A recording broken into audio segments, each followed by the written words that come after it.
नमस्कार दोस्तों, कैसे हैं आप सभी। उम्मीद है आप सभी स्वस्थ होंगे, सुरक्षित होंगे और प्रिकॉशंस अवश्य ले रहे होंगे। समय समय पर अपने हाथों को धो रहे होंगे, मास्क का यूज कर रहे होंगे और सोशल डिस्टेंसिंग का पालन कर रहे होंगे। असल में हम आपके शुभ चिंतक हैं दोस्तों। हमें आपके शारीरिक स्वास्थ्य के साथ साथ वित्तीय स्वास्थ्य के बारे में भी फिक्र रहती है। दोस्तों, आज हम आपसे कुछ बातें करना चाहते हैं।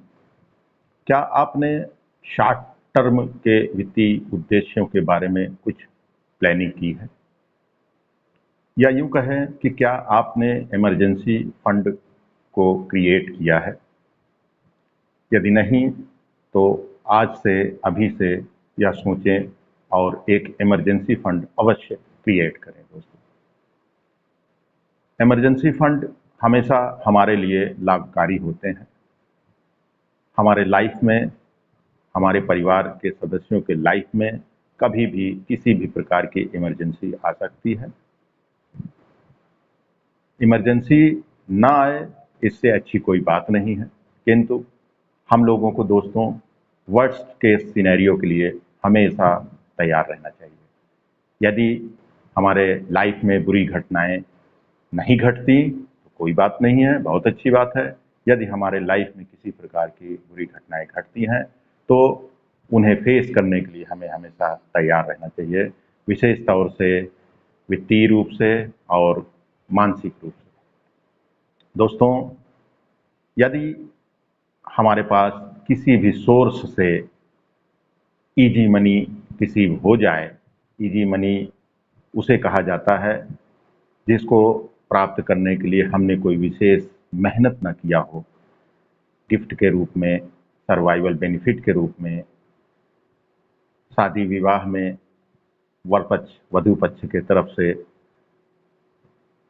कैश के रूप में किसी भी प्रकार से हमें इजी मनी रिसीव हो जाता है दोस्तों, उसे हमें एक इमरजेंसी फंड में रखना चाहिए। एक फोलियो क्रिएट करना, लिक्विड फंड का, शॉर्ट टर्म फंड का, लो ड्यूरेशन फंड का, उसमें उठा के रखते हैं आप उस पैसे। सेविंग अकाउंट में तो रखते ही हैं, सेविंग अकाउंट से बेटर है कि आप उन पैसों को जो इजी तौर पे आपको रिसीव हुए हैं उन्हें आप लिक्विड फंड में रखें, जहां की सेविंग फंड से ज़्यादा आपको रिटर्न मिलता है।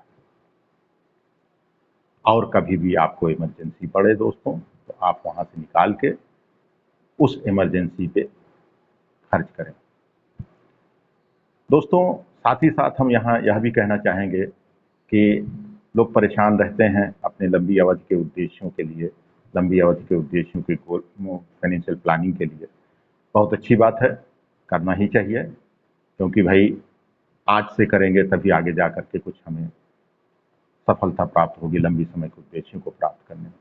अभी से करना चाहिए, स्टार्ट अर्ली का कॉन्सेप्ट यहाँ लागू होता है दोस्तों। किंतु लंबी अवधि के उद्देश्यों के साथ साथ हमें छोटी अवधि के उद्देश्यों को नहीं भूल जाना चाहिए, उन्हें नहीं इग्नोर करना चाहिए, उन्हें नहीं अंडर एस्टिमेट करना चाहिए। यदि हमने प्लान किया है कि हमें 10,000 रुपये महीने का इन्वेस्टमेंट करना है, तो आप अपने वित्तीय सलाहकार से यह अवश्य कहिए कि कम से कम 2-3 हज़ार रुपये का इन्वेस्टमेंट हमारे शॉर्ट टर्म के उद्देश्य के लिए कीजिए और 7-8 हज़ार रुपये महीने का इन्वेस्टमेंट हमारे लंबे समय के अवधि के लिए, उद्देश्यों के लिए कीजिए। यकीन मानिए दोस्तों, यदि आपने ऐसा प्लान करके रखा है और ऐसा एलोकेशन किया है तो आपको कभी भी इमरजेंसी का सामना नहीं करना पड़ेगा और इमरजेंसी का से आप घबराएंगे नहीं।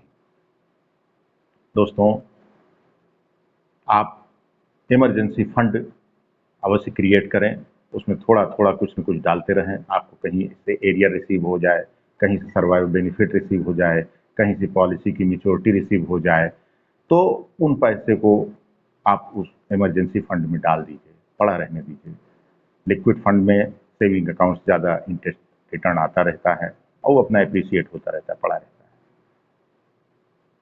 तो आज हमने आपसे शॉर्ट टर्म गोल्स प्लानिंग की बात की दोस्तों। उम्मीद है आपको यह वीडियो पसंद आया होगा। मैं फिर से एक बार हाजिर हो जाऊंगा आपसे बात करने के लिए। धन्यवाद। जुनैद अहमद सिद्दीकी।